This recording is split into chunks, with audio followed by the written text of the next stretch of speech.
Kevin Sanchez. Are we starting? How are you? What's up, baby? Good to have you, Good brother. afternoon, brother. Yeah, it's a pleasure to have you finally. Yeah, man. Yeah. I've been seeing you get a couple of the guys together. Yeah. You know, do a little potting. It's been fun, man. It's been... This is an interesting spot to do a pod. It's kind of cool to see New Yorkers just walking around and shit. Kind of like, because I walked past, I thought it was that Mr. Purple for a second. Ah. So I went in there. People were looking at me like, you don't belong. And then I just so happened to walk by and I was like, oh, this is it. It's a beautiful spot. I love it. Sometimes you get people just staring in the window, just looking. Just in case, bro. Yeah. Just in case. Because you never know what, you might get a come up. That's right. You might get a come up here. You might see me. Let's say I was a famous comedian, you peeked in, right? You're a you're a comic and you're like, yo, maybe I could get 10 minutes on the show. Yeah. You never know. Maybe I could open up. All right. Yeah.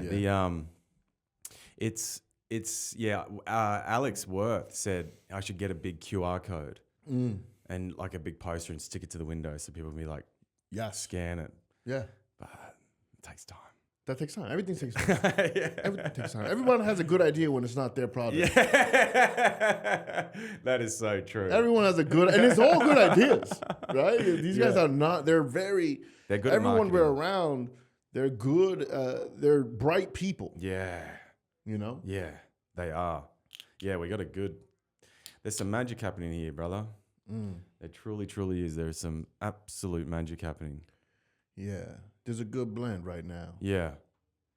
But, Kevy. Yeah, what's up, baby? Did you watch the news today? Do you keep up with political stuff? I don't know if that's your thing. I just saw. I keep up with the shit that comes to the forefront.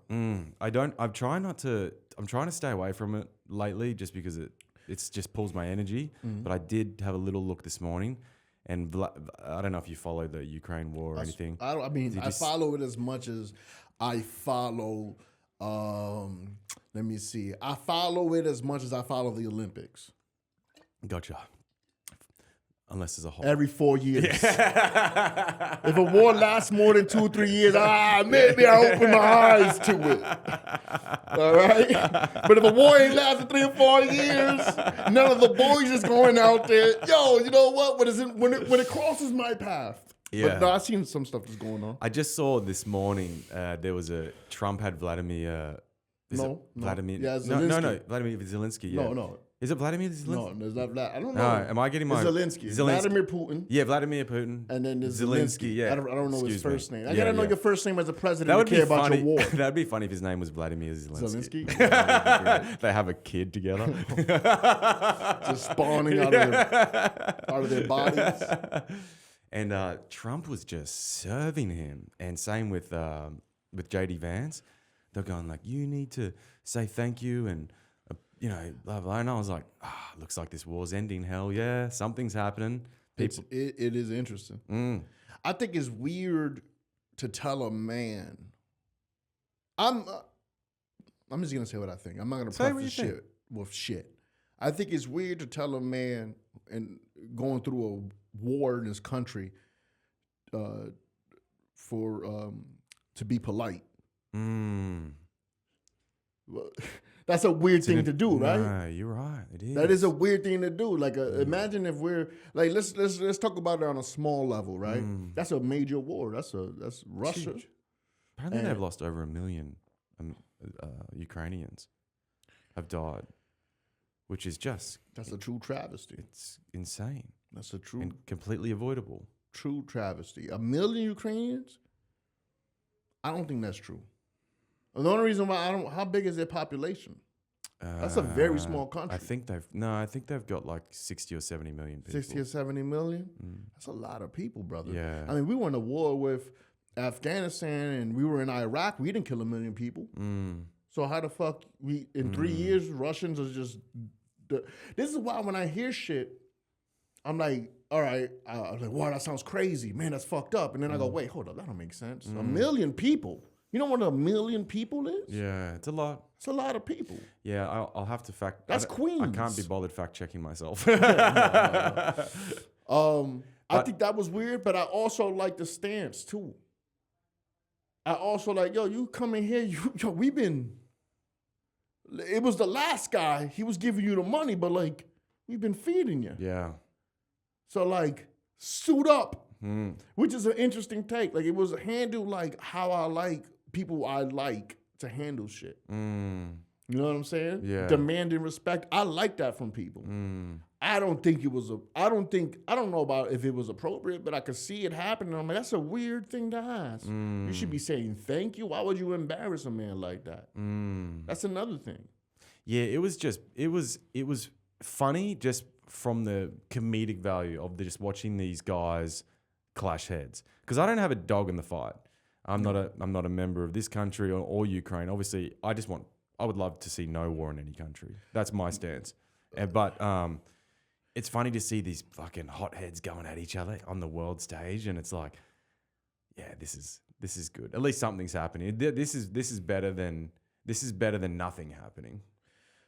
Yes, this is better than nothing happening, and that's a tough pill for people to swallow.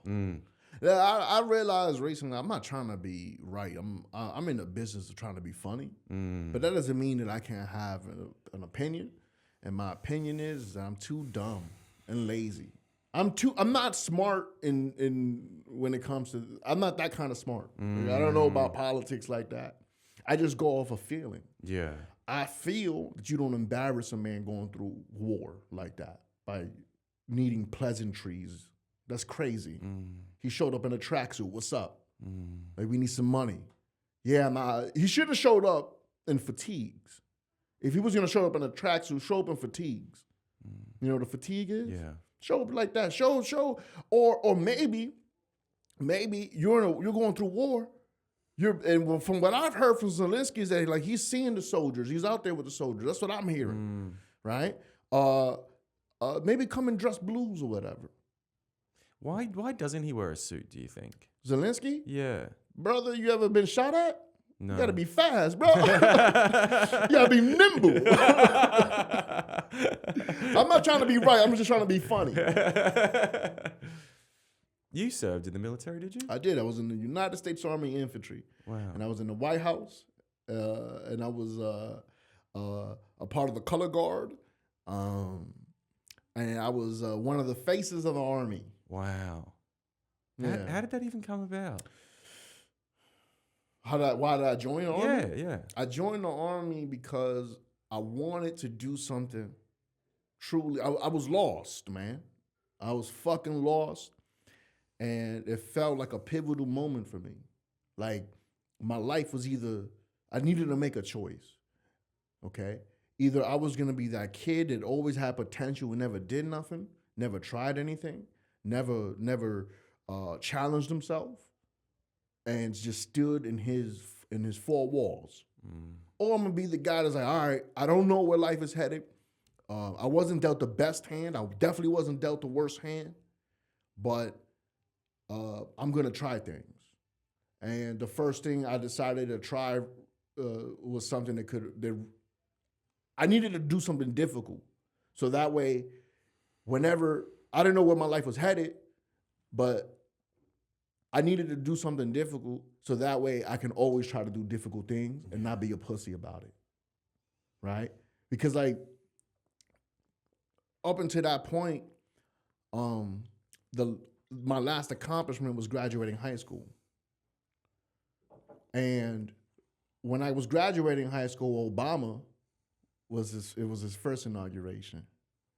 And then around Obama's second inauguration, all my friends were graduating and I wasn't doing shit. And I was like, nah, I can't. I got to do something. And it got to be difficult.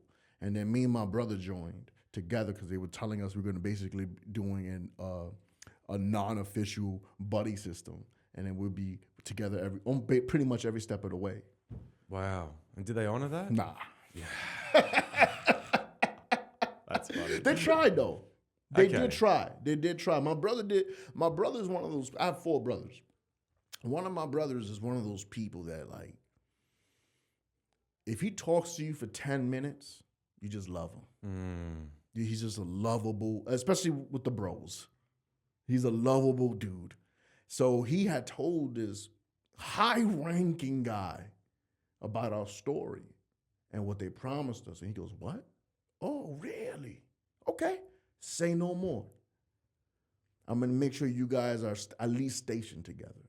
I can't promise you be in the same platoon, but I'm going to do my damnedest. Yeah. And he fucking actually went, talked to some heads, and he reported back. I'm talking about like a sergeant major. Wow. Went back to my not even ranked brother and was like, you're a fucking idiot, brother. Signed up for the old guard. And that's one of those no-nos. That's one of them things that you just can't fucking get out of it. So when you're in basic training, around like you're a week away from going to the second part, which means you're basically done the hardest part. You're going to learn about your job, which was OSIT. I don't really remember what the acronym stands for. But 3 days before OSIT started, we graduated the first part of basic training, and we were about to find out where we're going. And I received a letter from my brother, and he goes, "You're a fucking dummy. Why did you sign to go to the old guard? I almost had us going to be stationed together for the next 4 years." And I'm reading this. I was like, how the fuck does he know? And he explains the sergeant major thing. And so I knew where I was going before anybody, but I was crossing my fingers that he got bad information. Because I did not want it. I only signed up for that because I thought I was never going to get it. Because you had to be 6'1" to 6'4". You had to be, or 6 foot to 6'4". And then you had to have perfect credit, a college degree. And the only thing I had was that I was in Army shape. That was it. And just to clarify, the O guard, that's the Oval Office. It's the old guard is basically like, it's like you're in Washington, D.C. Gotcha. Okay, you're gonna do a lot of funerals. You're gonna meet leaders. You're gonna like be in the Pentagon potentially. There's so many. You're around immediately. You're around the most high-ranking people. Gotcha. So in the military. You got to be sharp. You got to be trained well. You got to be yes. You got to pay attention to. And I'm like, the only thing that got me there was my test scores and my and the fact that I signed up because nobody wanted to sign up. And the only reason why I signed up is I didn't want to get a smoking.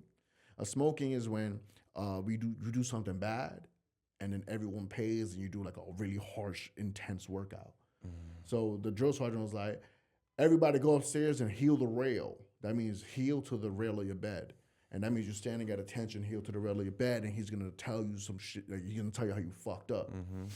So I'm like, and then as soon as he said that, the old guard people came, and it's like, "Who wants to sign up?" And he was like, "Whoever wants to sign up, go talk to him." So me and a couple of my homies went over there, and we talking to him, and I'm like, "I'm not signing up for this shit. I just don't want to get smoked." He goes, "Nah, if you're here, you got to sign up all the paperwork, even if you don't think you're going to get accepted." So I said, "All right, whatever." I listened, and then I got accepted. Wow. Yeah. But that worked out because 2 days later, like not 2 days later, like a month in, when we got stationed, and my brother went to Fort Hood, Texas, and I went to Washington, D.C., Virginia. Look at these two lovebirds kissing out here. Yeah, it's sweet, isn't it? Sweet. Love seeing young love, bro. Yeah, it's beautiful. My brother was going to deploy right away. And their sergeant major in Fort Hood was like, "Who wants to go to war?" And we were all in the infantry. Everybody was scared. My brother was like, it was crazy, but everybody shot their hand up in fear. Except for him. He goes, "You don't want to go to war?" He goes, "Not really. I just got here."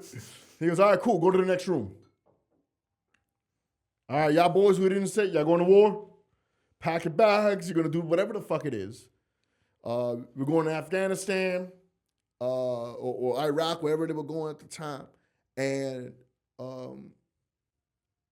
if either me and my brother, when we signed up, we could have like signed up for anything in the Army, but we signed up for the infantry because we were like young and dumb and just full of testosterone, and we're from not the greatest neighborhood in the world, and we're like kind of like tough kids. Not like we're not tough guys, but we're tough dudes, you know, resilient guys, and we believed in being. I don't know. We believed that we got to do tough shit. So we were like, we're not gonna be pencil pushers. We're gonna join the infantry. So we would have, if he would have went, I would have went. There was no question about it. That's how it would have been. So if we would have both ended up in Texas, we both couldn't stay back. So we both would have went. That's crazy. And he ended up not deploying. He ended up not deploying. Oh, good. Yeah. I mean, do you look back now and do you ever wish that you did deploy?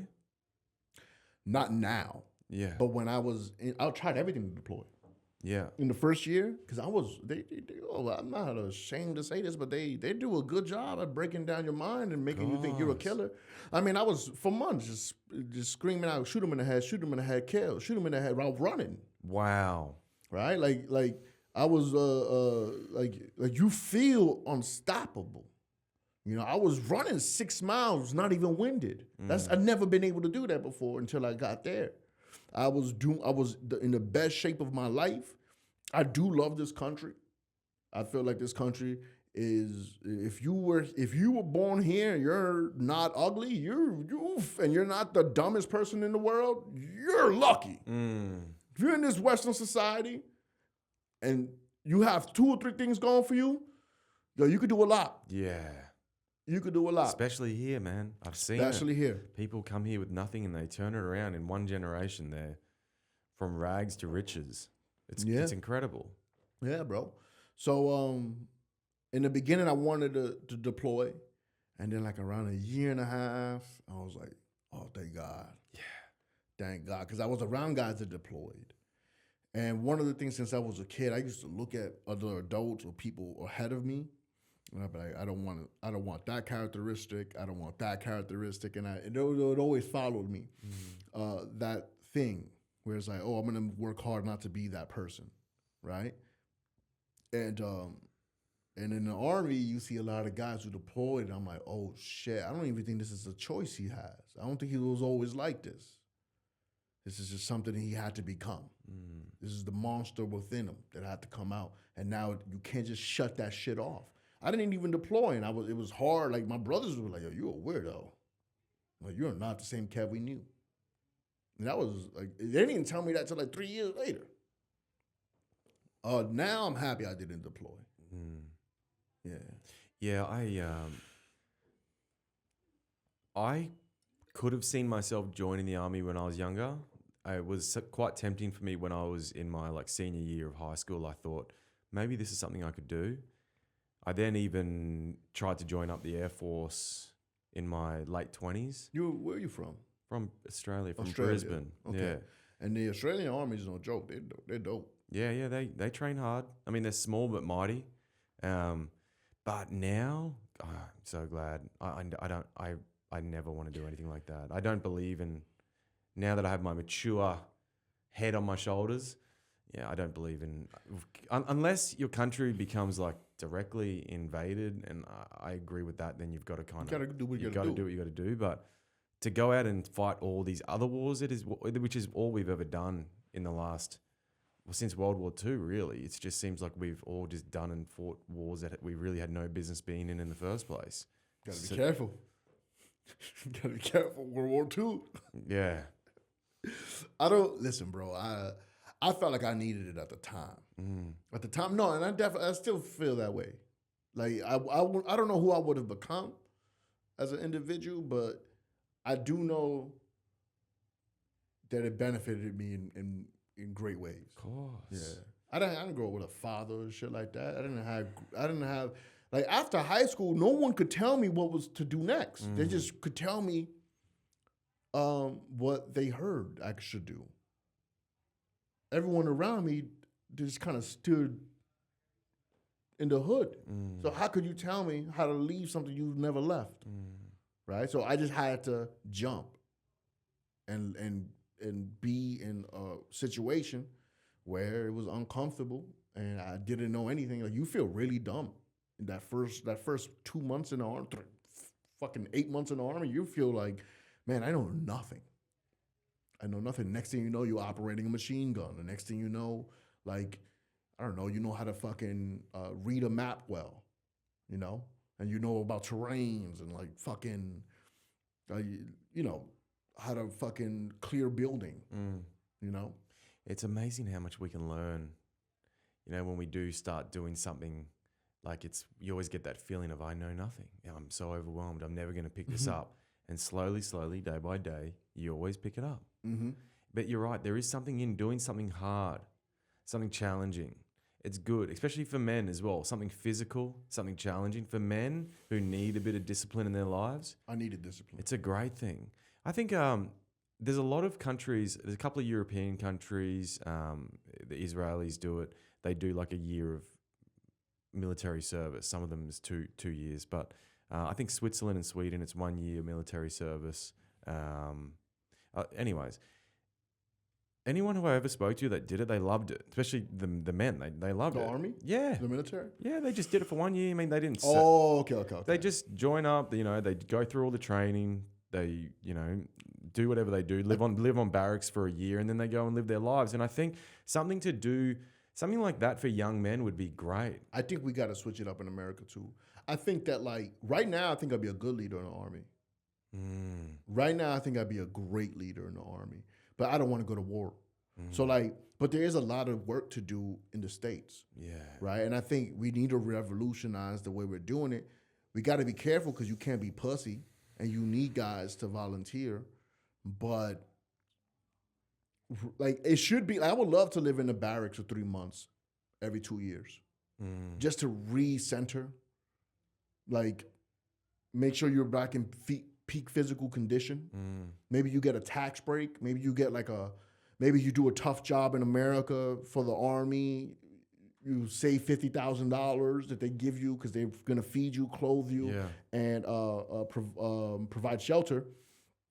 And then you got $50,000 untaxed, and then you can go out and maybe buy a home. Yeah, you know, get a starter home, or maybe open up a business that you always wanted to open up. Yeah, you know, you do 2 years of that, and then you don't have to do anything else with the army. Or fuck it, that business didn't work. All right, let me do another 2 years back there. Yeah, you know. Well, I've thought about this. You know, I think I did a trade. I'm an electrician by trade, and it was really good for me. I want to do that. It's a great job. It's really good for me to do something physical, something that I had to think with my brain, but also work with my hands. And that's why I believe the military. I've always thought the military would be great. Just the same thing. I never want to go to war. But I think there is something to do with it. Like a lot of men, a lot of young men are quite lost. You know, they don't have that discipline. They don't have that direction.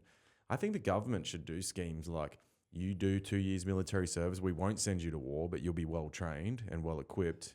And then we'll give you a year of pay, and you can go travel the world and experience life. You know, like there should be more programs like that where you're integrating people, helping people, and then they get the reward at the end. Yes. That's what all the Israelis do. You know, they do their 2 years military service and then they travel around Central and South America for a year, and they fucking love it. Yeah, I would do that. You also, you gotta see, like, I don't know. You gotta see how this shit is all shaping up. You know, you gotta see how the fucking thing gets made. Because the military, we're also a bunch of dummies in the military. You know, there's a lot of hurry up and wait stuff happening. Yeah. You know what I realized about this motherfucking place is that, like, I was listening to this girl talk the other day. She was talking about how she was on set and 9 hours wasting her life away. And it's like, they paid you a decent amount of money to do nothing. You don't have to not do anything there for 9 hours, you know? But they don't know how to some things, like, you're going to have to hurry. You're going to get there in a hurry, and you're going to have to wait. And I think that was the best fucking thing I learned on that hurry up and wait shit. You know? Like, I'm always in a rush, but like, I know I got patience. Yeah. Yeah. You like it here in New York right now? I love it, dude. Yeah? Yeah. I finally found where I belong. Really? Yeah. Have you lived anywhere else? Yeah. I've obviously lived in my city, grew up in Perth as a child, which is on the other side of the country. Lived in London as an adult, and worked and lived in London. Then did a pretty long travel through Europe. I've traveled through Central and South America and lived in a few different places for a few months at a time there. Were you in your early 20s, I'm assuming? That was around in my time? 30s. In your That was 30s? only a few years ago. I did the Central Wow. and South America trip. Yeah, I had Okay. Were trouble. you an electrician already? Yeah. I jumped into the workforce when I was 17. I got an apprenticeship straight after high school. Oh, that's so smart. So I've been an electrician for 18 years now, 19 years. I wish I listened to those old heads when I was a kid, and it was like, yo, no, become an electrician. But I was like, I'm bad at math, and then I let that stuff deter me. You would be fine.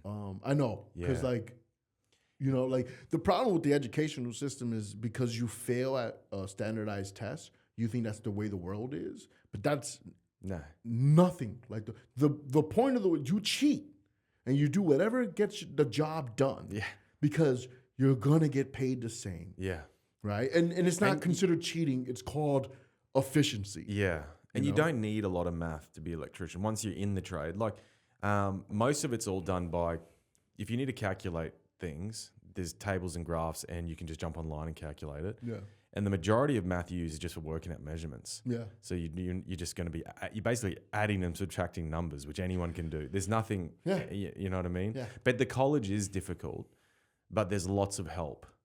I did struggle with the college a little bit, but it was just like, fuck it. You know what? You were also young. Yeah. You were young and didn't know how to learn yet. Yeah, exactly. And I was partying every weekend. I was going out every weekend, taking ecstasy, fucking going to all the nightclubs and going to college on Monday going, oh, why can't I pick this up? Dude,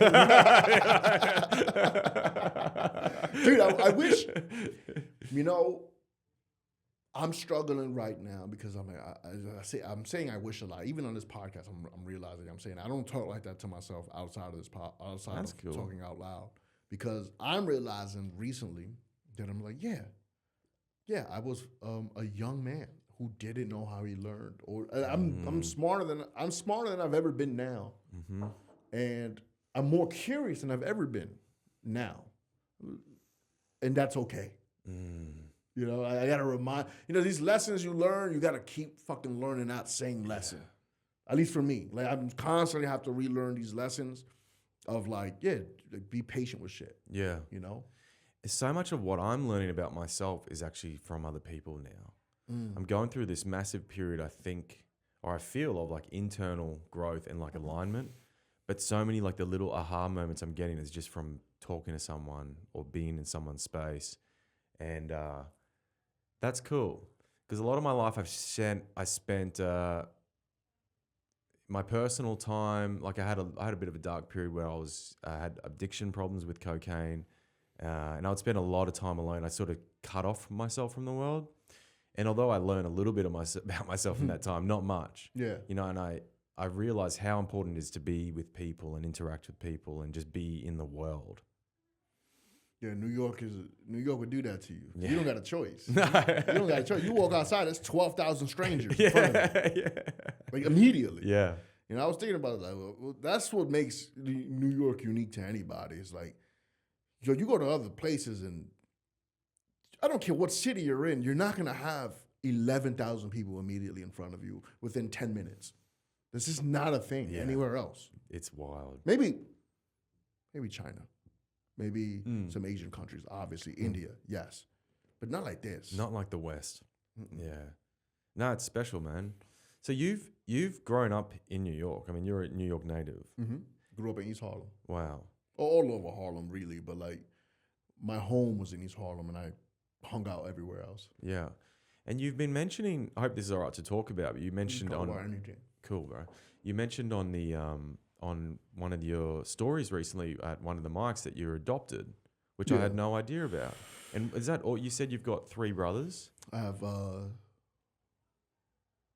I know of. Yeah, okay. So there's one that's not blood related, but the other 3 are. Wow, okay. And then I got 2 older sisters who are not blood related. Gotcha. They're from my adopted family. Gotcha. So with the 3 blood brothers, you and your brothers that were from your same mother and father, were you all adopted? Not same mother and father. Oh, different daddies. Okay. Yeah. So were you all adopted at the same time?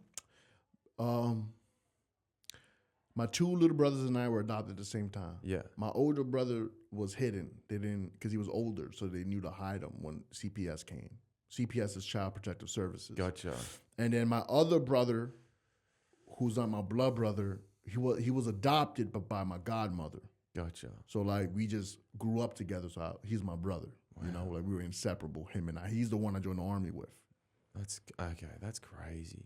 And is your mother and father still around? My mother and father are still. I don't know. I don't really know about my father. I just knew about him in the last 10 years. Okay. He didn't know about me until the last 10 years. He had no idea I existed. Wow. And then my mother, she's alive, and I have the woman that adopted me, the mother that raised me. She tried her darndest not to speak ill of my mother. She really did. Some days she'll slip. Like she was like when we were being dickheads, she was like, I can't believe I'm going through this and not your own fucking mom. Wow. You must have been putting her through the ringer. She was, yeah. We were 3 boys cramped in a fucking New York City apartment. We were wild guys. What a lady, though, to do that. Oh, she was a great woman. I bet you I have owe so her much everything. respect. Yeah, but it took time to get there because, you only know what you know, right? So, like, there were times where I really resented the way she raised us, even though she did a marvelous job. But, like, you hear it all the time at these open mics or comedy shows. Like, that sounds like the greatest dad in the world. Yeah. What are you talking? What are you bitching about? Yeah. So I should never bitch about the woman that raised me. I really shouldn't. But we're people. Of course. We're people, and I got some complaints. There's only one real complaint I have is that I wish that she didn't. I'm doing this little set at the Pit. It's come this way a little bit. It's called Adoptable. That's good. Perfect. I'm doing this little set called Adoptable, and one of the things that my mom did was the greatest thing and the worst thing is she would remind us that we're adopted, right?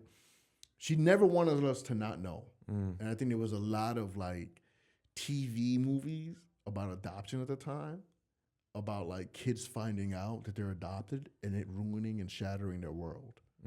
So she took that in and she was like, no, I'm never going to. And plus she couldn't hide it because I was 6, right? So by the time I got adopted, I was 6. Yeah, so you're not. So I knew what was going on. And they gave my biological mother 4 years to get her shit together. She just couldn't do it. It just wasn't in the cards for her. Was it drugs that she? It was drinking, drugs. Who knows? Yeah, gotcha. Yeah. I can't really get a true fucking story. And then I tried. I know who my birth mom is, and she has my number. But it's just I don't resent her, but it's hard to like. Yeah. But the woman that raised me, my mama, she, when she would get angry, it was a lot of like, and we were young, so like I didn't know what was real, what was fake, what was bluff, what was not a bluff. One of the things she was, I might send y'all back. And that's very scary to hear as a 5-year-old or a 6-year-old or a 7-year-old, an 8-year-old, 9-year-old. And around 11, I was like, you've been saying this for years. It ain't happening. I know how the sausage is made. You're getting paid, lady. This is also, you like this, but this was a business decision. No, but she was great, though. Yeah. Fed us, fucking clothed us. Showed us love. She had to be a mother and a father, so that and a mother and a father in the hood, so that she had to like be very tough on us because she had the fear. Fear was a tool she used because especially in the beginning, it was like we had to fear her more than we feared the street. I mean, more than we liked the streets. Right? Because it was dangerous. It was New York City in the 90s, early 2000s. There were no camera phones. Like, people were doing wild shit, So she had to be really tough. And she had 2 of her own children? Yeah, but they were like adults. They were like, I was calling them mom, too. Gotcha. My 2 sisters. I was like, hey, what's up, mom? What a lady, man. Yeah. It's crazy. Yeah. And she did on her own. She didn't have a husband or a. She had a boyfriend, and then they married. I don't remember how old I was, but like he was a great guy, good dude. He just passed away recently. Good fucking dude, bro. But my mom never wanted his input on parenting. Gotcha. And he rarely gave. I think once or twice he stepped in when he felt like she was wilding the fuck out, But And then, yeah, but never really stepped in. He was cool as fuck. He bought me and my brothers PlayStations and Xboxes. Like he was the fucking man. Wow. Yeah. So we got really lucky with that guy. How did she come into the picture? Was she already a family She was friend? a foster. No. She was a foster parent. Wow. And she just kept you the whole time? Yes. Because I've dated a woman that was adopted from Russia, and her parents were. She later found out her parents were deceased. Her dad, her mum actually killed her dad, and then her mum died in jail. So that's wild.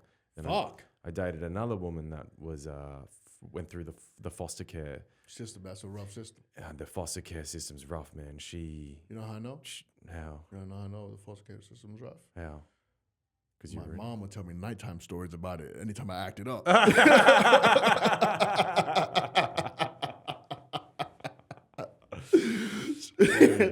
This girl was, and her and her sisters were palmed around, man. Every 2 years they went to a new home. Don't say it like that though, right? I know, palmed around. yeah, but it was Fuck. it just sounds rough, man. So that's why, like, in your situation, having the same foster mum for your upbringing, I got super lucky. it's a brother. very like the best of a bad situation, if you know what I mean. But I got super lucky. Yeah. Like she was a good woman. She was a good woman. She was a good woman, and she tried her fucking best. Mm-hmm. She tried her best, and she wanted to be a good mom. You know. Did you call her mum? Yo, I got a funny story about that. So I remember when I was like, I was like 5 maybe, and my cousins, who I considered, they were not technically my cousins, but they were my cousins. You know, they call me. You know, I'm starting to hear mom a lot, and I've never fucking said the word. You know, so one day I asked my mom, I was like, "Yo, can I call you mom?" She goes, "I don't know yet."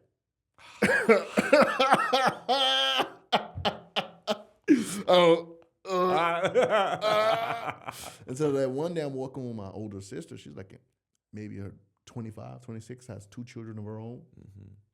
She's picking me up from kindergarten or pre-K, who knows? And I looked at her. I was like, "Yo, can I call you mom?" And she started she's like trying to hold back tears and shit. She's like, "This is, like a fucking 5-year-old is telling you that." She knew. She's like, "Damn." She was like, "Of course you can." Oh, really? Yeah, of course you can, dude. Did you call her mum then? From pretty much until I was like 16. Wow. Yeah. And then I stopped doing that because that's weird. Yeah. And did you ever call your foster mum? Mom? Yeah. So she eventually let you. She's like, Well, yeah. I get it. Yeah. I get it. Because it's... But she didn't know what she was going to do. Because you have to understand, like, it was like, yo, I'm going to adopt 3 children in my 50s. Yeah. Maybe late 40s. That's like a decision, man. Yeah, she wouldn't have known at that point if she's going to keep you guys forever. I'm sure. Dude, she wanted to keep 1. She was like, "Can I keep 1?" Like, this was like a pet agency. Like, they were like, "Nah, you got to keep all 3. We can't separate them." Yeah. And I don't know what the rules were. I bet you kids have been separated though, because Of course. But I think in New York, there's different laws in different states. Okay. But I think by law, they try to keep you together. Of course. But it was a weird situation because, like, I do wonder, like, I remember my baby brother's dad really wanted to keep him, but he did not want to adopt the rest of us.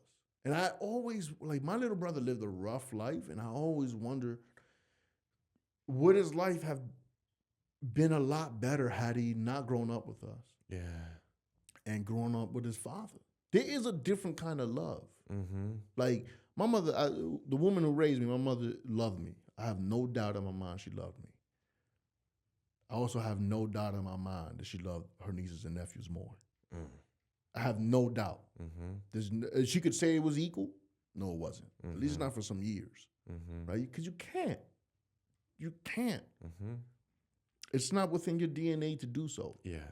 Yeah.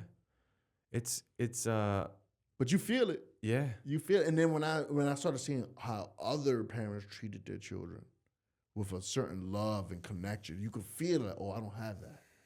Whatever that is right there, there's a loss in translation when it comes to me and my mother, right? Because it's just what it is. You know, I remember the first time I saw somebody like I saw a parent go, it's my son. Fuck. All right, I'm gonna and the kid not get punched in the face for his actions. And I was like, holy shit, that's different. That's a different kind of love. Not saying like that's kind of wild I'm putting that out there. But like, yeah, it was just the times. The times my mom only knew how to discipline by fear, and so. Well, my dad, like, I mean, he tried his best, but he was a sort of man that disciplined with fear. You know, I think that's probably he was probably treated like that by his parents. They probably disciplined him with fear, and I think some people are, you know, part of their environment. They just have become what they were taught, and I don't know. It's difficult, dude. Yeah, and I don't have children, so I can't speak on it. Really, like, I mean, I can. I lived it, but like, yo, raising children is no fucking joke, bro. That is 24/7. I have nieces and nephews now, and like, that shit is nonstop. That's just your children. That's why I commend my biological mom. She got rid of 4. No. You ever heard that joke I do? Where it's like, I was like, you know what's the consequences of abandoning your children? $180 fine and your children back. I have heard that. That's worth. That's kind of worth it. That's crazy. That's kind of worth the chance that you never have to raise a child. Fuck. Do you want children? I don't know. I'm in my 30s. I'm 33 years old, about to be 34 in May. I need a few things in my life that need to go correct before I have children. I need like maybe a home or something I know I can afford. Because I had this stupid idea that I have to be rich to have children, or I have to be kind of like on the verge of being rich or wealthy, but now I'm thinking about it. I'm like, no, you don't. You don't got to do that. But I don't know. Bro. It's scary. It's scary. I hope if I do have like, also like, if I'm gonna have children, I gotta be with a girl who's never been on Instagram. You know, never. Or like just conservatively. Like she's like, this is not for her. Yeah. You know. Yeah, they're gonna be hard to find these days. Maybe, I don't know. Yeah. Might go get me a jungle bitch. How do you think about the women that are now doing all the OnlyFans and... I don't give a fuck. And I don't care either, but what about their future children one day? Because that stuff's going to be out there for life, I imagine. I heard a story about a kid. He found out his mother was on OnlyFans by all the kids from school telling him. He was like 14 or 15. I thought, God, that poor guy. Is high school not already hard enough? And now everyone can... Damn. You know, you heard how many mama jokes were there growing up at school? Like, you know. Yo, bro, let me tell you something. I mean, I would have paid for that. A couple of moms OnlyFans. 100%. Yeah, right. Yo, I saw your mom titties. Yo, her pussy weird. You made her pussy weird. She got you to blame for the way her pussy looked. I was on Pornhub. I never seen a pussy like that. Because that's the first time you've seen a pussy. It was on porn, most likely. Yeah. Yeah. It's kind of crazy. But I think that a lot of these kids are... Yo, it's hard out here, man. Yeah. If you're listening, yo, if your boy's mom's on OnlyFans, just know that she's just trying to feed children. It's just trying to feed her children, bro. It's difficult out here, bro. Like, I don't want to be this hack, but let's be a hack real quick. Eggs is expensive, man. Sell those feet pics. Sell those feet pics, man. You know, some people are really into a gnawed-on titty.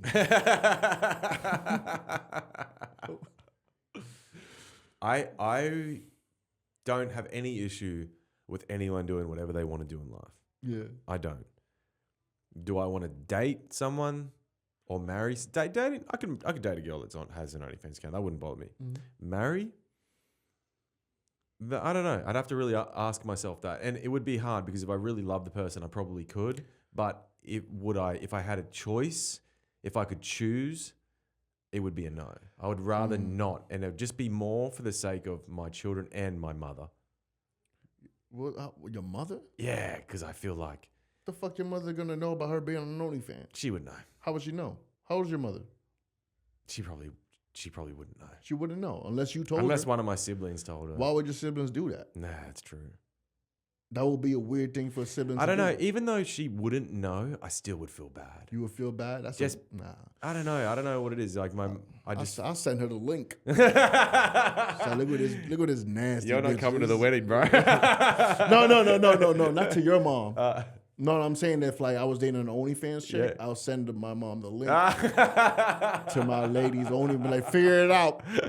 Oh, you want to talk shit? Figure it out now. You want to see it? Those are my balls in her mouth. I've been such a listen. I've been blessed with women in my life. I've been so blessed, and I say that now because because of the internet, I hear about all these men who just can't get girls, who can't get women, and dude, that is something I don't wish on my worst enemy. You ever met a guy who only uses his hands most of the year? I think anyone can get a woman if you actually really just put yourself out there. I don't believe there's any limitation we have. There's someone for everyone, dude. It's these people, whatever they say they can't, whatever. It's because they haven't fucking done it. It's because they haven't tried. Nah, That's bullshit. It's probably because they're batting out of their league. They want what's out of their league. They want a 10 and they're a 5. 5 is conservative. I just, I believe there's someone for everyone. You just got to get up off your ass and fucking go for it. Sure. So I don't feel sorry for these dudes. Well, Unless... no, I don't know if I feel sorry for them, but I guess I do. But I'm also happy I'm not that. Yeah, of course. Like, so I've been a hoe out here. Let me. I've noticed there's like the Gen Z. They're not getting laid as often as like what my generation were getting laid. Like when people ask these Gen Z guys at comedy mics and stuff, like, oh, how many times you been late? Majority of them are like 4, 5, and these guys like look like they're in their mid-20s. I'm like, my friends and I like. We were clocking up huge numbers by the time we were in our mid-20s. We were getting around. We were having a lot of fun. Yeah, but is it different now, or is it just? I think because we're nerds to them. Like they think they saw the way we live life, and they go, I don't want to live like that. This guy can't even write down the women he slept with. This guy's spreading chlamydia all over town, and is telling me I should live like him. That's crazy. Yeah. Now, our generation's the one that are on OnlyFans. Their generation's like, I don't want that. I mean, you could do it. I don't care, but I want more, They look like this Gen Z don't even want to drink, which is a beautiful thing. You shouldn't. Yeah, that's been something that I've noticed and have thought, wow, we are changing as a society. Because it wasn't like that when we were growing up, bro. No, everything was like, get a beer. Everything. Like, even when they try to deter me, it looked awesome.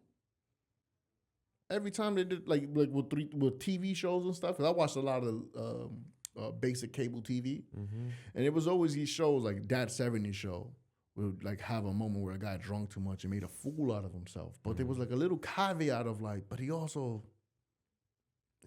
did something he would have never done, and it ended up working out for him. So that's what drinking looked like to me. Like, all right, he made himself look like a little bit of a fool. But if he wasn't a fool, he would have never got this conversation going. Because he got this conversation going, now he's in a basement finger fucking his redhead.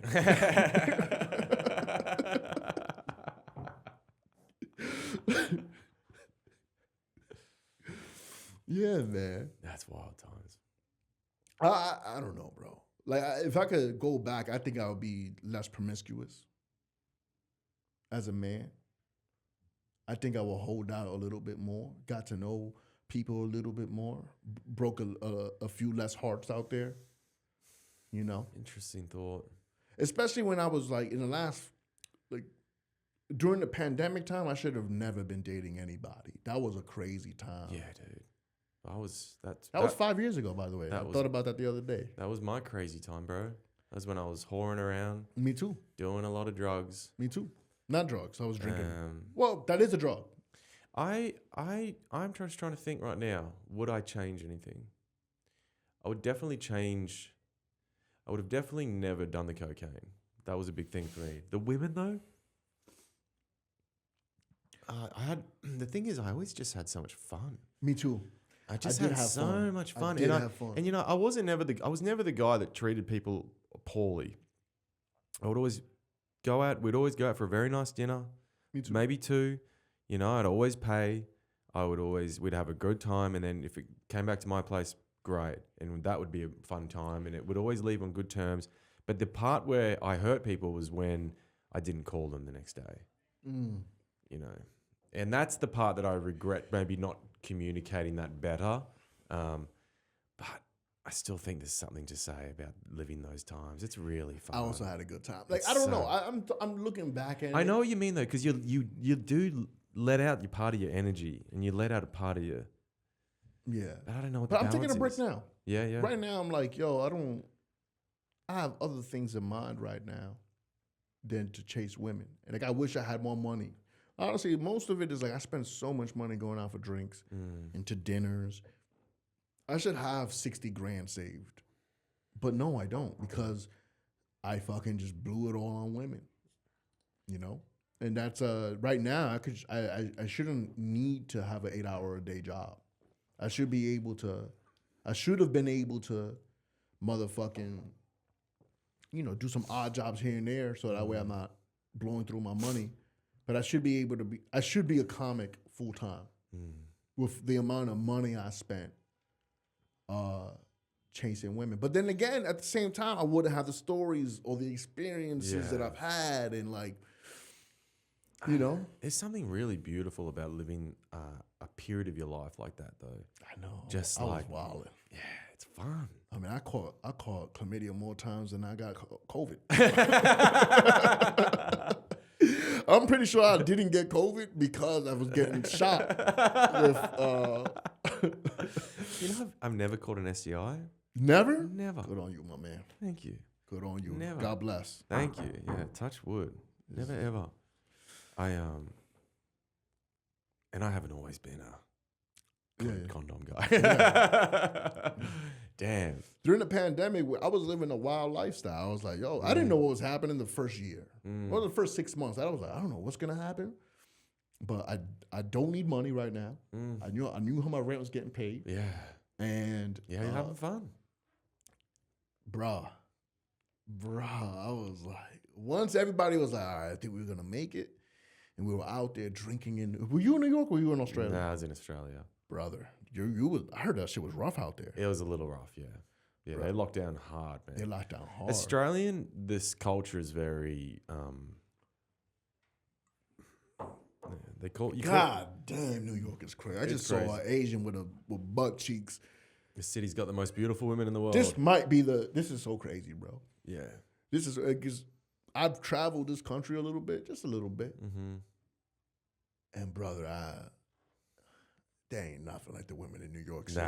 Nah. Because all the best women from all 47 other states come here. Yeah. Or LA. Yeah. Right?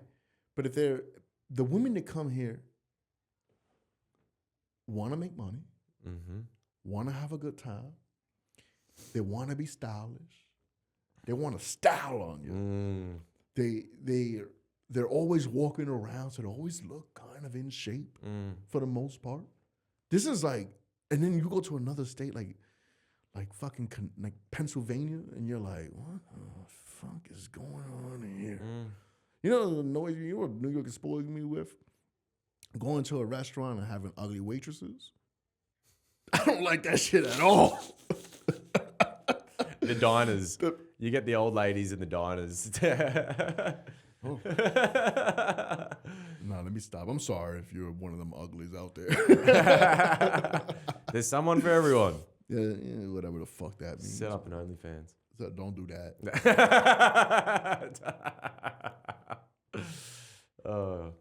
So, Kevy, Yeah, what's up, bro? how'd you get into comedy? Ah, Give me the origin story.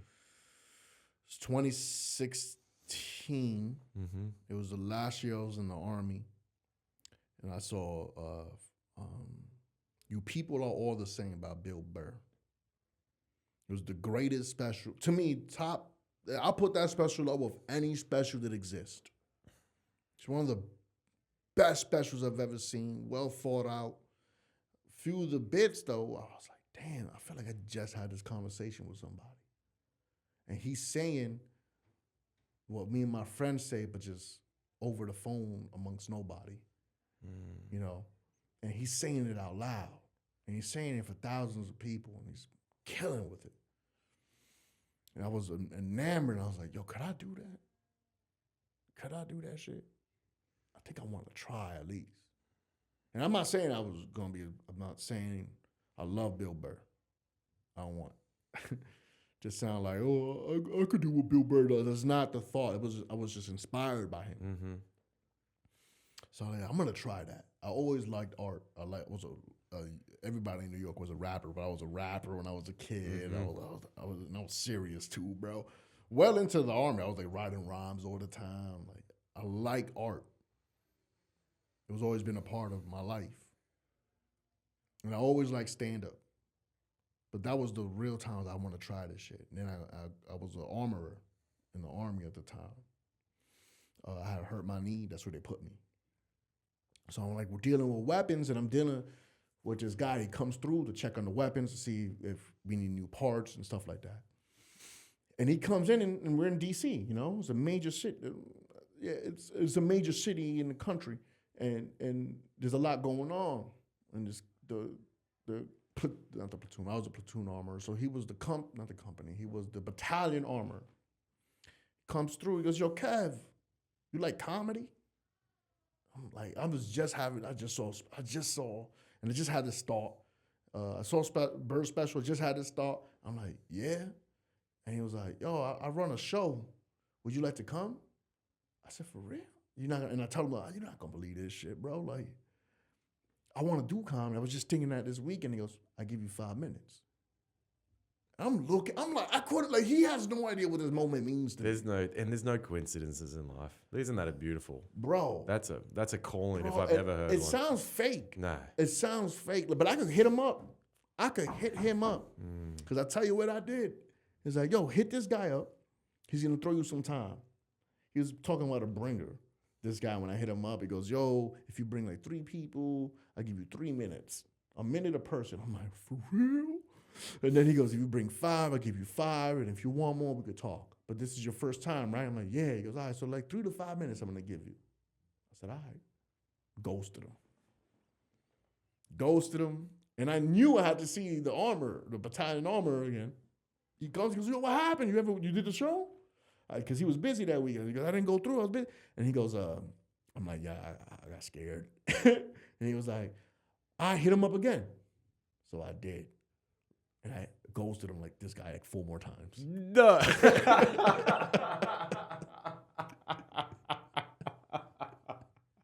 I ghosted this guy 4 more times. But in the process of ghosting this guy. That's hilarious, dude. In the process of ghosting this man, I was like looking up how to do comedy, and then podcasts would pop up, and I was learning so much about stand-up. I was listening to Joey Diaz talk about it. He's the best storyteller to me ever. And then I was listening to Joe Rogan about comedy and Ari Shaffir about comedy. I'm learning all this shit, and I'm learning the lore about stand-up comedy. And then I was like, all right, I want to still do this. I'm going to do it after my contract ends. I'm not going to do it while I'm in the Army. Mm-hmm. I get out the Army in April. Again, I was in a relationship at the time with this girl. I tell her, hey, I want to do stand-up. I want you to know that. I want to do stand-up. And she was like, yeah, I'm down for you to do stand-up. Like, that'd be cool, you know? And then I gave myself to the end of July of 2016. I was like, 2017.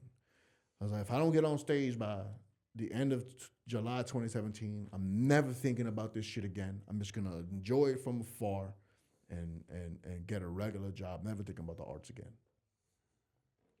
July 20th comes around. And I'm like, I walk to Broadway Comedy Club, and I'm like, it's like 2 in the afternoon. And I was like, hey, I was coming around to see if you guys had like open mics. And this lady like pointed this way. And if you've been to Broadway Comedy Club, you know that glass thing they have downstairs? They used to have paper before the open mics on there. Nobody was really using it's 2017. You think it's not that long ago, but like nobody was. I didn't know about Bat Slava or anything like that. Yeah. Or they didn't have anything for mics. So I looked at shit, said Tuesday, 5 p.m. I called my little brother up. My little brother's a gangster. You know, one of my little brothers, he fucking was a beast to me because anything that he set out to do, he did. Anything. He wanted to become a fighter. He came to me, he was like, yo, I want to be a fighter. He was like 14 years old. I'm like, do it. He goes, I think I got to drop out of school. I said, well, this is a decision that you got to make. But like, if you feel like you can do this, then do it. Drop out of school. Fighters don't go to school. He dropped out of school, became a fighter. Wow. Did he trained do okay? 6 hours a day. Wow. And did he do okay? He was an undefeated kickboxer. He trained with UFC guys. Wow. He was killing it. Wow. And then one day he said, yo, this is cool, but I don't like hurting people as much as I thought I did in the ring. Like he was like telling me, like I was at his fights and he was like, I could have finished him, but it was hard for me to finish him. And that's that's what he told me privately. I don't know if he wants that out there, but who cares? And then he went back to school, got his GED, his associates, and got accepted at NYU in a year while working 2 jobs and training 4 hours a day. He's the GOAT. He's a fucking beast. So I'm not going to fail in front of my brother who's a beast. I'm not going to quit in front of my brother who's a beast. I'm not going to not attempt something in front of my brother who's a beast. So I invited him. Day of the show comes, and I start getting the jitters. Not the show, the mic. I'm getting the jitters, my hardest. I couldn't sleep the night before. I was up all night, bro. Up all night. The shit I thought I was going to say, gone. Gone. I was reading an article about this Wisconsin company that was chipping their employees. I'm talking about that tomorrow. I'm walking to Broadway Comedy Club, and it was like, you know the scaffoldings in New York? They were like scaffoldings right across the street from it. And it felt like I was walking through the tunnel of like a big game, you know? And I'm like, my heart is pounding. My brother hasn't hit me up all day. I thought he forgot about it. And I didn't hit him up because I didn't want him to really come. And I start turning around, and all of a sudden my phone ringing. And my brother goes, I know that's not you turning around, pussy. That you gonna turn around right now? You gonna be a bitch in front of me? I said, nah, I can't do that. Went right back in. I got on stage, and, you know, I was 4 people in the old 5, 6, 7 people. Like but I felt something up there. Yeah. I was like, I'm better than everybody here. I just felt that. Yeah. I know that sounds crazy. I know comedians are not supposed to talk like that, but I felt better than everybody there. And I got off stage. I was like, I didn't get like big pops, but I got laughs. And my brother comes out to me and he goes, yeah, you got to do this. Yeah. You got to do this. And it meant a lot coming from him. Wow. And then he goes, yeah, I wanted nothing but to tell you not to do this. I really wanted to shit on you because of the time that you stopped me from playing the saxophone. I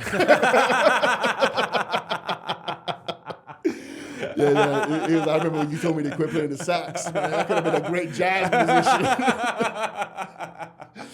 But you couldn't take the noise. I wanted nothing but to tell you should not do this shit. But you got something, bro. When you were up there, it felt like you were doing this for 10 years. Yeah, you got the room, man. And then, I never stopped. Wow. Have you always talked so deliberately and eloquently, or has that been something that you've taught yourself? I definitely taught myself that. Yeah. Because that's something I've learned from you. I think it's from you. Something clicked with me at the start of this year, and it was just to slow down. Slow down. And it's changed everything. It's changed the way that I talk to people. It's changed the way I interact with the world, changed my comedy. And I think I learned it from watching you because you talk so beautifully, eloquently, but you're slow and you're deliberate with every word. And yeah, I want to know, where did that come from? I love storytellers. Yeah. I love storytellers. Joey Diaz is the best storyteller in the world.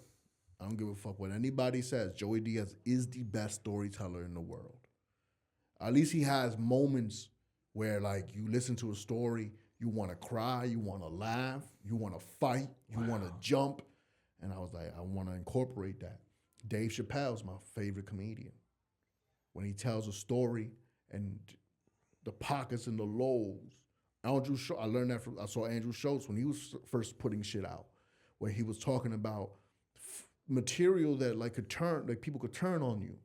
But he had a way about talking. And then I just learned it. And then in the hood, I was around funny people all the time. My brothers are funnier than me. If you hang out with me and my brothers, I'm going to shut the fuck up for them. Because they got better stories than me. Yeah. I lived a crazy life and they lived a more insane life. Like my brother Nathaniel, my older gay brother, I've never met a man like him. And I'm not saying that, you know how people say gay people are funny and stuff like that? The reason why they so funny, bro, is because they're unencumbered by women's opinions.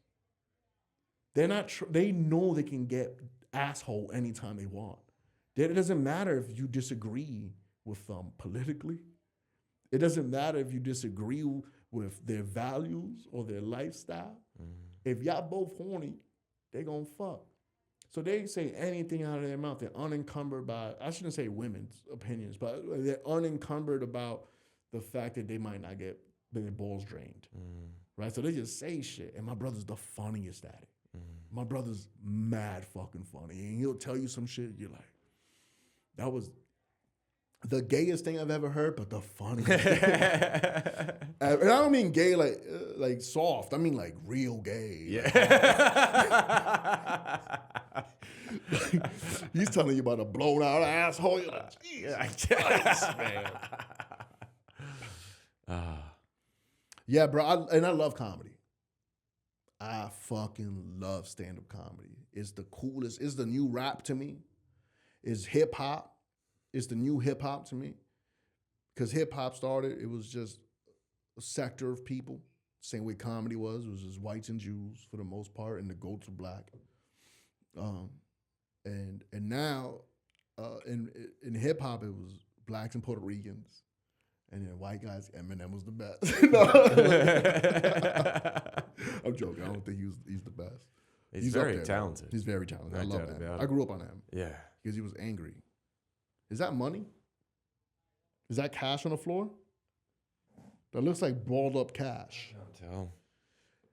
There's money in these streets. What were we talking about? Yeah, you answered my question. I said, how'd you learn to talk eloquently? I Very good answer. Thank you. Yeah. I don't think you could. You got to speed it up sometimes for the bit. Yeah. You know, sometimes it is, the rhythm. Yeah. But I also like when you do other states and you're a New Yorker, you realize you talk really fucking fast. And people are not accustomed to listening to people talk this fast. So then I become more deliberate with my words. But you see how I just speed that shit the fuck up? Yeah. Now I speak on your level, you get a grasp of like how I sound and you can make out my words. And then when I speak faster, you kind of, you can keep up, But I got to put you on training wheels first. Yeah. So what's the plan now, Kevy, with comedy? I mean, you are... in the rooms that we're doing, you're certainly, without a doubt, the best one in the rooms. Oh, damn. Thanks, 99% of the time, I think we were having this discussion last weekend. I was like, what's going on? I mean, you're ready. What's the plan? It's like if you're like a rocket, I feel like you're a rocket that's just sitting at the dock, the jets are on and you're about to shoot up. Right now, it's interesting because what you were telling me there is like I already did this, right? I already did this part. Maybe I should revisit it, like going to like Broadway Comedy Club, maybe try to. But I don't want to work with Broadway Comedy Club. I just don't. I don't like the vibe. It's not for me. I think this is my plan. This is what I think I want to do. I need to find a way to get my life in order first, a little bit in order. Okay. This is the first year where I've slept in the same bed for a full year since I've been in comedy. It's been like moving around and trying to always get something going in my life together while running shows and doing stand-up and going to school or going to work. And this is the first time things are like steady. There's not a pandemic happening, you know? I get that. Yeah, so I want to get some things in order. I want to have a little bit of money saved. And sorry, when someone makes a look like that as suddenly as you did, immediately my heart jumped down.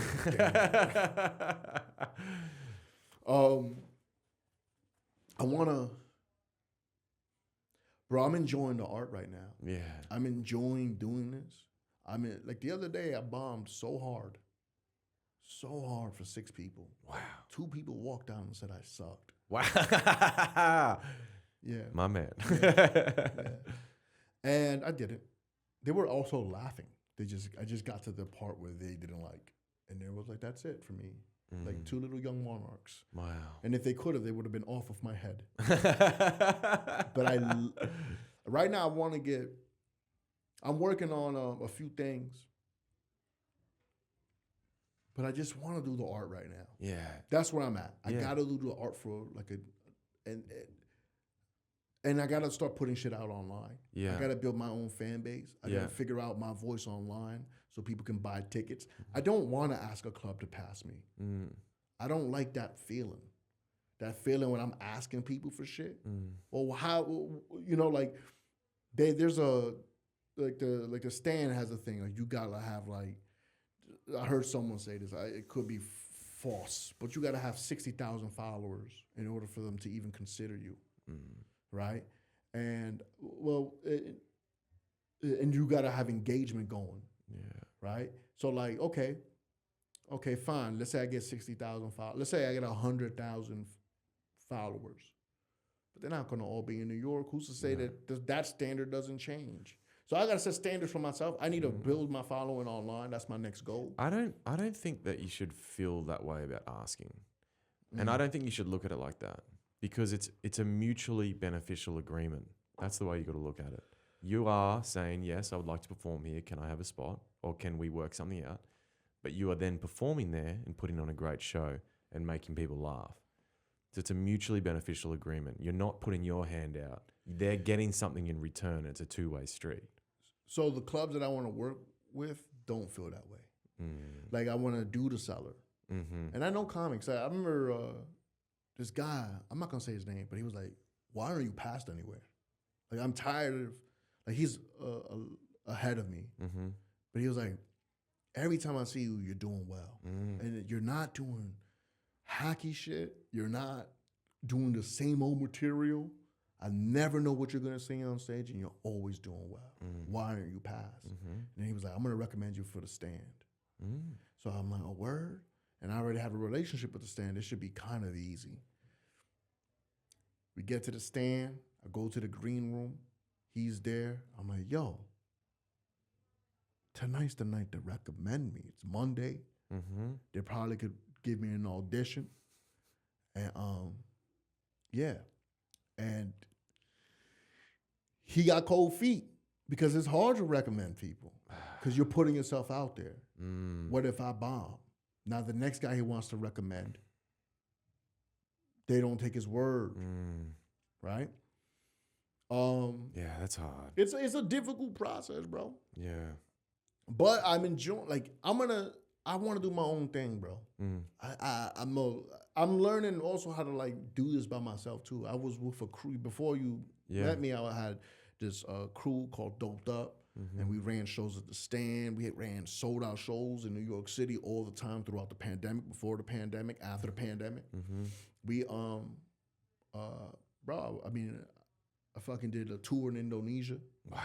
Right, with one of their biggest comics named Panji Pragiwaksono. That motherfucker put me on, paid me, fucking paid for my flights, paid for my hotels, took me to 5 cities in Indonesia just off the strength that he found me funny. Good. I'm not famous. I don't have thousands of followers. I couldn't sell a ticket in Indonesia. He could, and he was like, I got you. He took me, my buddy Josh, and Rashad Bashir. And I did that off the strength of talent.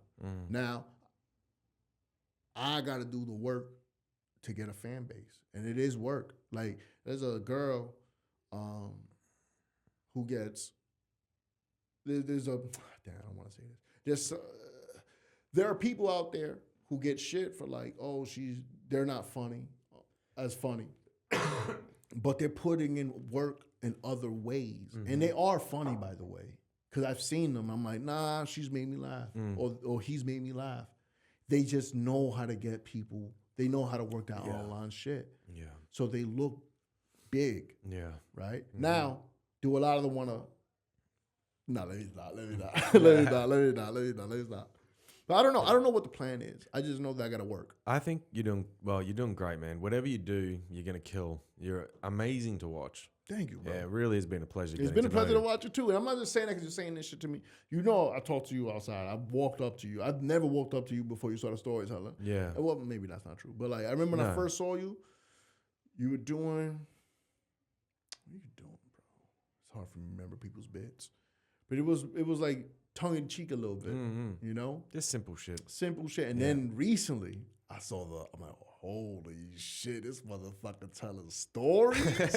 He's holding the silence in a proper way. There's people who don't know how to hold silence, bro. That's a tough thing to learn. That is the toughest thing to learn. So slow down, and silence is not always your enemy. Sometimes it is. You need to recognize when it is your enemy. Like last Friday at Fear City for me, silence was my enemy. Well, no, mate, it's been a pleasure. So give everyone your socials. Tell them to the camera right there. My socials is Kevin Sanchez Valid on Instagram. Kevin Sanchez Valid on YouTube. I'm going to start putting out content that I think content that I like. And hopefully you guys like it too. Nice. Well, guys, Kevin Sanchez, he is definitely one to look out for. He's one of the top guys getting around at the moment in the open mic scene. And honestly, he's just a pleasure to watch. So add him on Instagram, follow him on YouTube, and we're going to get you back many times over the next few years, brother. It's been great. My brother. Thank you. I appreciate you having me. And I hope I can live up to your words, brother. Of course, mate. Love you too, buddy. All right. Thanks, guys. See you on the next one. Hey, guys. Thanks for listening to this episode of Going After It with Cam Bird. Produced by Cam Bird. Podcast edited by Calpit. Music by Brian Rigby. If you've enjoyed this episode, please like and subscribe. And if you can, get after it.